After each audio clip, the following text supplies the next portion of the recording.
ഇത് ആധുനിക കവിതയും കൂടെ ആയാലോ? സാധനം എടുക്ക്. ഞാന് ഇടക്കാലത്ത് ഒരു വിപ്ലവ കവിത എഴുതിയായിരുന്നു സാർ. വിപ്ലവ കവിത. വിപ്ലവം തേക്കിൻ കഴയിലൂടെ. വിപ്ലവം തേക്കിൻ കഴയിലൂടെ. ഓ അത് ശരി, വേറെങ്ങും ആവാത്ത നന്നായി. മല പിളർന്നു പുഴ മുറിച്ചു കളകളാതിമേളം നടുവൊടിഞ്ഞു വെട്ടിപ്പകർന്നു ഗുളുകുളാതിലേയം ഈ ഗദ്ഗദമാ ലോകം മദലുപ്ത ജഗനഘോഷം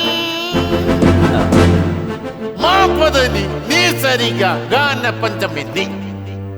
ആഹാ, എന്റെ ഞരമ്പുകള് ഇങ്ങനെ പെടയുന്ന, എന്റെ രോമം ഇല്ലാത്ത രോമമൊക്കെ എണ്ണീച്ച് വരുന്നു. എനിക്ക് വയ്യ. അവസാനം ആ സ്വരം വന്നപ്പോഴാണ്, ഇല്ലെങ്കിൽ ഞാൻ പിടിച്ചു നിന്നേനെ കേട്ടോ. മാപ്പതന്നി പാത്തന്നിപ്പ ഗാനിപ്പു. എന്താ ഇത്? അപ്പൊ ഇത് വെക്കട്ടോ? തൽക്കാലം ആയിട്ട് എനിക്ക് തോന്നിയേ മനസ്സിലാവുന്നുണ്ട്. കൊള്ളാം. ഷോ കരയല്ലേ? ആനന്ദ കണ്ണീരാണ്. കാരണം വേറൊന്നുമല്ല, എനിക്ക് അയ്യോ തിരിച്ചു കഴിഞ്ഞാ കണ്ണിൽ വെള്ളം നിറയും. ഇതൊരു കഴിവാട്ടോ, പറയാതിരിക്കാം. അത് എപ്പോഴും അങ്ങനെ. കാരണം അല്ല, അങ്ങനല്ല, ഒരു കവിത ഇങ്ങനെ സൃഷ്ടി ഇങ്ങനെ വന്ന് വന്ന് മനസ്സിലൂടെ ഉതിർന്ന് വന്ന് അതങ്ങോട്ട് പറഞ്ഞു കഴിയുമ്പോൾ അറിയാതെ കരഞ്ഞു പോകും. കാരണം അതെന്താ, ഒരു യഥാർത്ഥ കലാകാരന്റെ മാനസിക ചേതോ വികാരത്തിൽ നിന്നുണ്ടാകുന്ന ഒരു പുളകിതമായിട്ടുള്ള ഒരു നിർഗളമാണ്. ഞാനും അങ്ങനെ ആയോ? അതിശക്തമായിട്ടുള്ളൊരു വിപ്ലവഗാനമായിരുന്നു. ഇതുകൊണ്ട് ഏതെങ്കിലും ഒരു പുതിയ പാർട്ടിക്ക് രൂപം കൊടുക്കാമെങ്കിൽ, എന്താണ് നേരത്തെ പറഞ്ഞ കഴുക്കോലല്ല, തേക്കും കഴ പാർട്ടി എന്ന് വല്ലതും വന്നു കഴിഞ്ഞാൽ. ഈ അഞ്ജനയുടെ അഭിനയം കണ്ട് നിങ്ങളെ ഒന്ന് സാന്ത്വനപ്പെടുത്താൻ വേണ്ടി, അഭിനയം കണ്ട് വിക്രം പോലും ഞെട്ടിപ്പോയി എന്ന് കേട്ടിട്ടുണ്ട്. ശരിയാണോ ഈ അഞ്ജനയുടെ? നാണം വരുന്നു കേട്ടോ. അല്ല, വിക്രം സാറ് എന്ന് വെച്ചാലേ, ഞാൻ സൈന്യം മുതലേ പുള്ളിയോട് ഭയങ്കര പ്രണയമായിരുന്നു. തുറന്നു പറയാനുള്ള ഒരു അവസരം കിട്ടിയില്ല, പോട്ടെ. അപ്പൊ എന്തെങ്കിലും വിക്രം സാറിനെ കാണണം എന്നൊരു ആഗ്രഹം ഉണ്ടായിരുന്നു. അത്രയും ഡൈ ഹാർഡ് ഫാനായിരുന്നു. അങ്ങനെയാണ് പ്രതീക്ഷിക്കാണ്ട് കോബ്രയില് ഒരു ചാൻസ് കിട്ടിയത്. അപ്പൊ എന്ത് വേഷം അതൊന്നും അറിയാം, വിക്രം സാർന്ന് കേട്ടോ, എനിക്കൊന്ന് കാണണം, അത്രേ ഉള്ളൂ.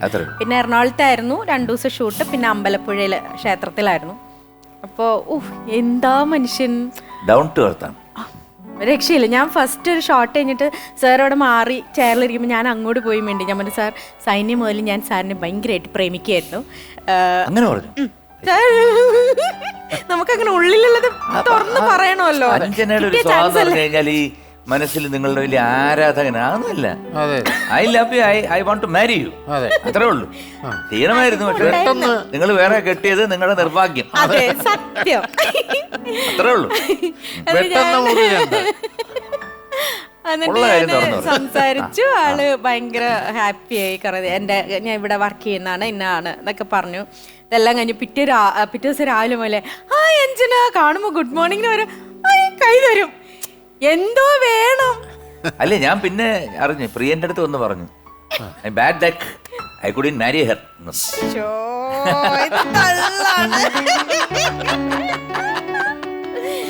ഇപ്പോഴും സാറ് റെഡിയാണെങ്കിൽ ഞാൻ റെഡിയാ. വിക്രം ഇപ്പൊ റെഡിയാണെങ്കിൽ അഞ്ജന കെട്ടാൻ റെഡിയാണ്. അത്രയും ഫാനാ ഞാൻ ഇപ്പോഴും. അങ്ങനെ പറയാനൊരു മനസ്സ് അത് തിരുവാതിരക്കാർക്ക് മാത്രമേ ഉള്ളൂ. അതെ അതെ അതെ. മൻ ചങ്കാത്തോ കടോത്തി മേ ഗംഗ എന്താ എന്നാണ് പറഞ്ഞത്. എന്നാണ് ഹിന്ദി. അതായത് മനസ്സ് ശുദ്ധമാണെങ്കിൽ കടൗത്തി എന്ന് പറഞ്ഞു കഴിഞ്ഞാൽ ഭിക്ഷാപാത്രം, ഭിക്ഷാപാത്രത്തിൽ വരെ ഗംഗാജലം ഉണ്ടാവുക എന്നാ പറയുന്നത്. ഇത് പണ്ട് ഇത് ഇവിടെ ഉണ്ടാവേണ്ടതേ അല്ല.